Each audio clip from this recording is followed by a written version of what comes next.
बिस्मिल्लाहिर्रहमानिर्रहीम। अस्सलामु अलैकुम।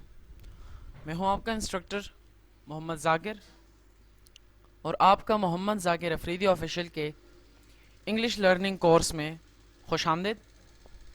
आज का हमारा लेसन नंबर 3 जो कि टेंस के हवाले से है। आज के इस लेसन में हम टेंस की डेफिनेशन के बारे में पढ़ेंगे और इसके साथ साथ टेंस की एग्ज़ाम भी बताएंगे कि टेंस की कितनी एग्ज़ाम होती हैं। तो शुरू करते हैं अपनी आज की क्लास।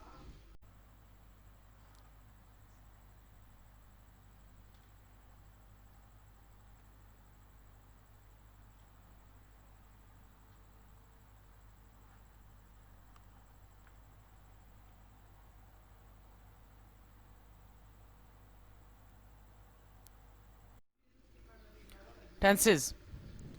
आज का हमारा सवाल, टेंस क्या है।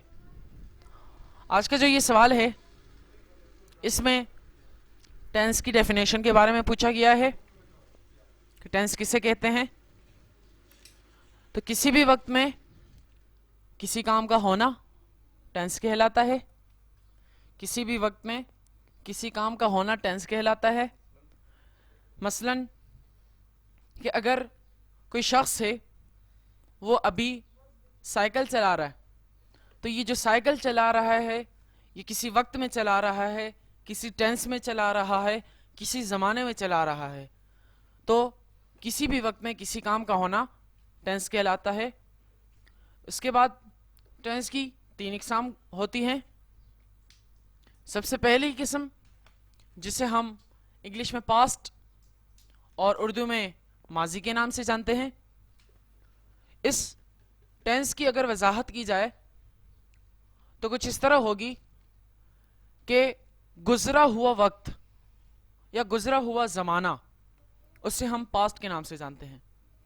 उसके बाद जो हमारे पास दूसरा टेंस है वो है प्रेजेंट का, जिसे उर्दू में हम हाल कहते हैं। इसे इस तरह वाजिया किया जाएगा कि जो वक्त अभी चल रहा है या जो ज़माना अभी मौजूद है, जो वक्त अभी मौजूद है, उसे हम प्रेजेंट यानी हाल के नाम से जानते हैं। उसके बाद तीसरा फ्यूचर, जिसे हम मुस्तकबिल कहते हैं उर्दू में, और इसकी वजाहत कुछ इस तरह की जाएगी कि जो आने वाला वक्त है, जो आने वाला ज़माना है, उसे हम फ्यूचर कहते हैं। फिर इन तीनों टेंसेस को 4 पार्ट्स में डिवाइड किया गया है। इन तीनों टेंसेस को 4 हिस्सों में तकसीम किया गया है। जो सबसे पहला है उसे हम सिंपल कहते हैं। अगर हम इन तीनों को सिंपल के साथ कंबाइन करें, इसके साथ जोड़ें, तो ये पहला वाला बनेगा पास्ट सिंपल, फिर दूसरा बनेगा इसका प्रेजेंट सिंपल, और तीसरा बनेगा फ्यूचर सिंपल। ये टोटल हमारे पास 12 टेंसेस होते हैं और हर टेंस के 4 पार्ट्स होते हैं। इसके बाद दूसरा पार्ट जो है हमारे पास वो है प्रोग्रेसिव का, जिसे हम स्कूल में कंटिन्यूअस के नाम से जानते हैं और सिंपल को हम इंडेफिनेट के नाम से जानते हैं।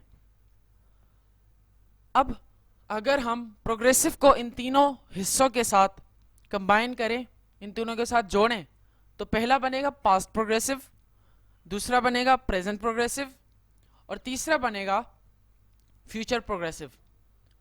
फिर उसके बाद तीसरा पार्ट हमारे पास है परफेक्ट। इसी तरह अगर इसको हम कंबाइन करें तो पहले वाले के साथ बनेगा पास्ट परफेक्ट, दूसरे वाले के साथ बनेगा प्रेजेंट परफेक्ट और तीसरे वाले के साथ बनेगा फ्यूचर परफेक्ट। उसके बाद हमारा चौथा और आखिरी वो है परफेक्ट प्रोग्रेसिव, जिसे परफेक्ट कंटिन्यूअस के नाम से भी जाना जा सकता है। अगर हम इसको कंबाइन करें तीनों के साथ तो पहला बनेगा पास्ट परफेक्ट प्रोग्रेसिव, दूसरा बनेगा प्रेजेंट परफेक्ट प्रोग्रेसिव और तीसरा बनेगा फ्यूचर परफेक्ट प्रोग्रेसिव। तो आज की इस क्लास में हमने टेंस के हवाले से पढ़ा कि टेंस किसे कहते हैं, टेंस का मतलब क्या है, और इसकी इकसाम के बारे में जाना है। इंशाल्लाह मिलते हैं अगली क्लास में, तब तक के लिए इजाज़त चाहता हूँ। अल्लाह हाफिज़।